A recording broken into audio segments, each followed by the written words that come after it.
Hey guys, it's December 8th, 2024, and it's about 1:45 in the afternoon. Just wanted to show you guys how the seasons change here in Florida. They actually do.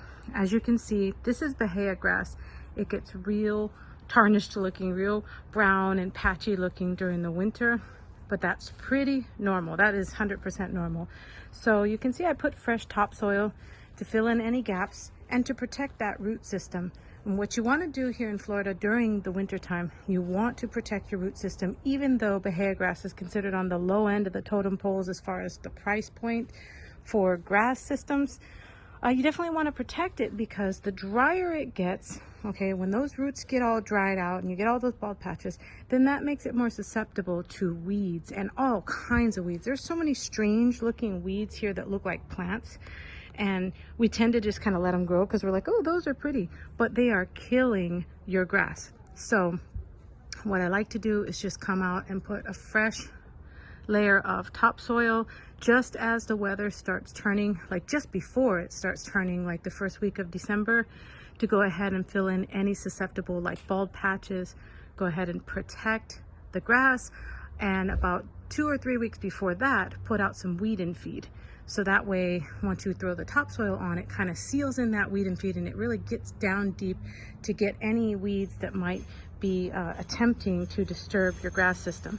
As you see over here, there's huge bald patches. That's because we had dug up the yard in order to install plumbing. So we were running plumbing all the way from the back of the main house all the way over here, and it's still very bald over here. You can see all the sand content in our soil here. We are like an island here in Central Florida. Like this is not soil. You have to amend your soil like nobody's business here. But anyways, you can see all the leaves are dropping. It's turning quite brown, but we still have some flushing going on with the mangoes, which is pretty interesting considering how the weather is. Now, I noticed that just after a cold front, you'll get some brand new flushing. So these mangoes tend to kind of thrive off of having these little cold fronts that come along. It just kind of helps it to put out new branches.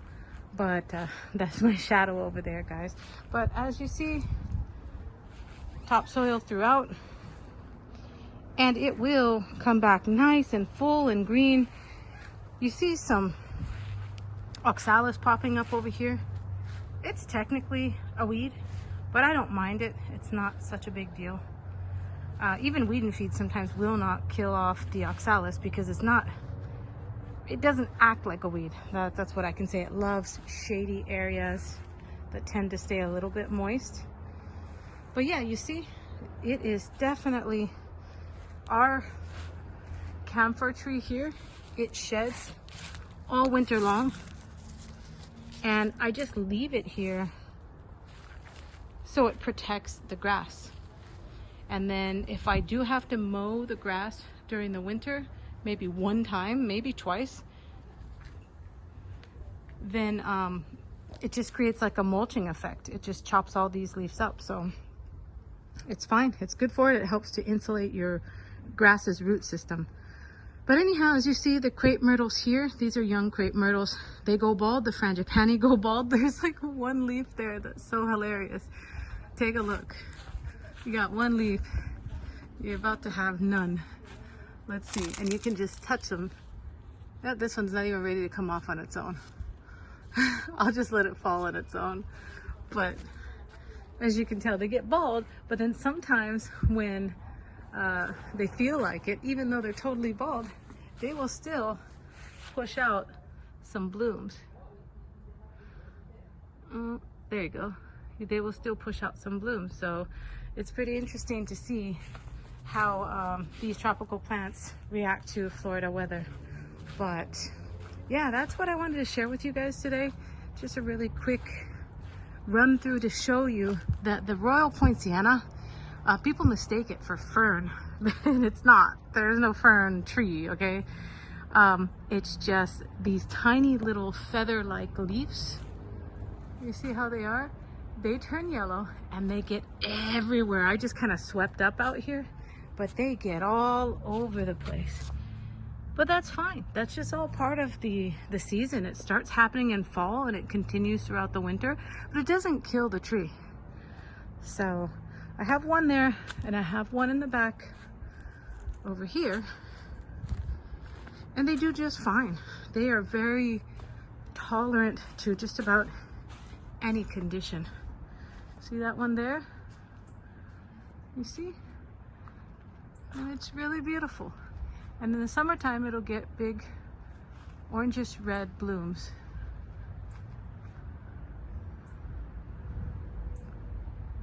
Over here, there's a little bit of clutter because we're still under construction in this tiny house. So as you can see, there's a bunch of supply in there. But yeah, if you have structures near most of your plants, they'll get pretty protected, I should say. As long as the cold wind is not really harshly hitting on them, you'll notice that things will stay pretty full and green throughout the winter season. I have several buildings here. I have this storage shed here. I have this tiny house here. I have that tiny house there. I have a gazebo. So plenty of protection. These are papaya, by the way. And they're both currently flowering and they are going to fruit soon, so yeah, it doesn't matter here in Florida, okay? Florida's like, you know what? You're still gonna have fruit. But yeah, guys, that's what I wanted to share with you, just to show you what it looks like, give you a little update as to just how brown and drab it could start looking during the winter season here in Florida. And people don't believe it, but it can. It can. So you do have to remember to water in the early part of the day, so that way you're not getting frostbite on anything, just in case you have a cold front. Water in the early part of the day, as early in the day as